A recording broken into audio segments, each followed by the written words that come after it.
제18장. 예수님께서 이 모든 말씀을 마치시고 제자들과 함께 기드론 골짜기 건너편으로 가셨습니다. 그곳에는 올리브나무 정원이 있었습니다. 예수님과 제자들은 이 정원으로 갔습니다. 그곳은 예수님이 제자들과 함께 종종 모이셨던 곳이므로 예수님을 배반한 유다도 이곳을 알고 있었습니다. 그래서 유다는 로마 군인들과 대제사장과 바리새인들이 보낸 성전 경비대를 데리고 정원으로 왔습니다. 그들은 등불과 횃불과 무기를 들고 있었습니다. 예수님께서는 자신에게 닥칠 일을 다 아시고 그들 앞으로 나서며 물으셨습니다.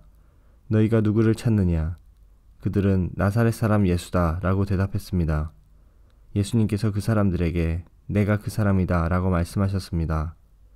예수님을 배반한 유다도 그들과 함께 거기에 서 있었습니다. 예수님께서 내가 그 사람이다 라고 말씀하셨을 때 사람들은 뒤로 물러나 땅에 엎드렸습니다. 그러자 예수님께서 다시 물으셨습니다. 너희가 누구를 찾느냐? 그들이 나사렛 사람 예수다 라고 대답했습니다. 예수님께서 말씀하셨습니다. 내가 그 사람이라고 너희에게 말하였으니 너희가 찾는 사람이 바로 나라면 이 사람들은 가게 하여라. 이렇게 말씀하신 것은 예수님께서 이전에 아버지께서 제게 주신 자 중에 한 사람도 잃지 않았습니다 라고 말씀하신 것을 이루게 하시려는 것입니다. 그때 시몬 베드로는 칼을 차고 있었습니다. 베드로가 칼을 빼어 대제사장의 종을 쳐서 오른쪽 귀를 베어버렸습니다. 그 종의 이름은 말고였습니다. 예수님께서 베드로에게 말씀하셨습니다. 칼을 집에 꽂아라. 아버지께서 내게 주신 잔을 마시지 말란 말이냐. 그 순간 군인들과 천부장과 유대 성전 경비대가 예수님을 체포했습니다. 그들은 예수님을 결박하여 먼저 안나스에게로 끌고 갔습니다. 안나스는 그 해의 대제사장인 가야바의 장인이었습니다.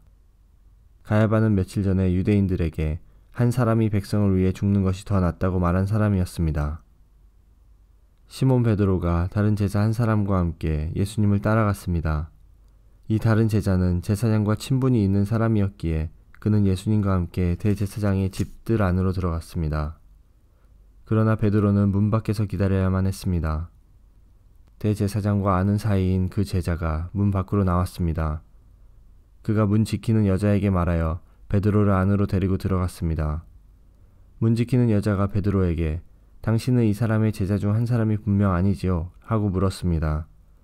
베드로는 난 아니에요 라고 대답했습니다. 날이 추워서 종들과 성전 경비대가 불을 피워놓고 주위에 둘러서서 불을 쬐고 있었습니다. 베드로도 그들과 함께 서서 불을 쬐고 있었습니다. 대제사장이 예수님께 예수님이 가르친 말씀과 제자들에 관해 물었습니다. 예수님께서 대답하셨습니다. 나는 세상에 분명히 말하였다. 언제든지 유대인들이 모이는 회당과 성전 뜰에서 가르쳤고 은밀하게 말한 것이 하나도 없었다. 그런데 어째서 내게 묻느냐? 내 말을 들은 사람들에게 내가 그들에게 무엇을 말했는지 직접 물어보아라. 그 사람들은 내가 무엇을 말했는지 알고 있다.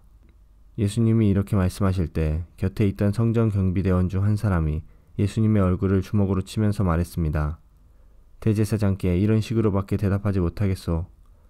예수님께서 그에게 내가 잘못 말하였다면 그 잘못이 무엇인지 말하여라. 그러나 내가 사실을 말했다면 내가 어째서 나를 치느냐 하고 말씀하셨습니다. 그러자 안나스는 예수님을 결박한 채 대제사장 가야바에게 보냈습니다. 시몬 베드로가 서서 불을 쬐고 있었습니다. 여러 사람들이 베드로에게 당신도 저 사람의 제자 중 한 사람이 아닌 게 맞지요? 라고 물었습니다. 베드로가 부인하며 난 아니요 라고 대답했습니다. 대제사장의 종 한 사람이 거기에 있었는데 그 사람은 베드로가 전에 귀를 벤 사람의 친척이었습니다. 그가 확신에 차서 말하였습니다. 내가 당신이 그 사람과 함께 정원에 있는 것을 보았소. 베드로는 다시 부인하였습니다. 그러자 바로 그 순간 닭이 울었습니다. 그들은 예수님을 데리고 가야바의 집에서 로마 총독의 관저로 갔습니다. 때는 새벽이었습니다. 유대인들은 몸을 더럽히지 않고 유월절 음식을 먹으려고 총독의 관저에 들어가지 않았습니다. 그래서 빌라도가 직접 밖으로 나와 유대인들에게 물었습니다. 당신들은 무슨 제목으로 이 사람을 고소하는 거요? 그들이 대답했습니다. 이 사람이 범죄자가 아니라면 총독님께 그를 넘기지 않았을 것입니다. 빌라도가 그들에게 말했습니다. 당신들이 직접 그를 붙잡아다가 당신들의 법대로 재판하시오. 유대인들은 빌라도에게 우리에게는 사람을 죽일 권한이 없습니다. 라고 대답했습니다. 이로써 예수님께서 자신이 어떠한 죽음을 맞을 것인지에 관해 전에 하셨던 말씀이 이루어졌습니다. 빌라도는 다시 관저로 들어갔습니다. 그리고 그 안으로 예수님을 불러들여 예수님께 물었습니다. 당신이 유대인의 왕이오? 예수님께서 말씀하셨습니다.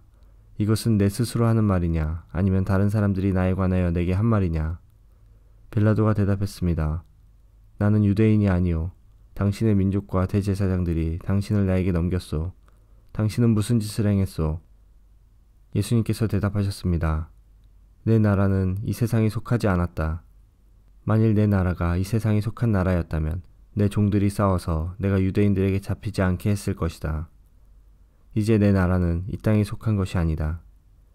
빌라도가 말했습니다. 그렇다면 당신이 왕이란 말이오. 예수님께서 대답하셨습니다. 너는 나에게 왕이라고 바르게 말하는구나. 사실 나는 이것을 위해 태어났으며 이것을 위해 세상에 왔다. 나는 진리에 대해 증언하려고 왔다. 진리에 속한 사람은 내 말을 듣는다. 진리가 무엇이오? 빌라도가 물었습니다. 이 말을 하고 빌라도는 다시 관저에서 나와 유대인들에게로 가서 말하였습니다. 나는 이 사람에게서 아무 죄도 찾지 못하였소. 유월절에 내가 당신들에게 죄수한 사람을 놓아주는 풍습이 있소. 당신들은 유대인의 왕을 당신들에게 놓아주기를 바라시오. 그들은 다시금 목소리를 높여 이 사람이 아니라 바라바를 놓아주시오 라고 소리질렀습니다. 바라바는 강도였습니다.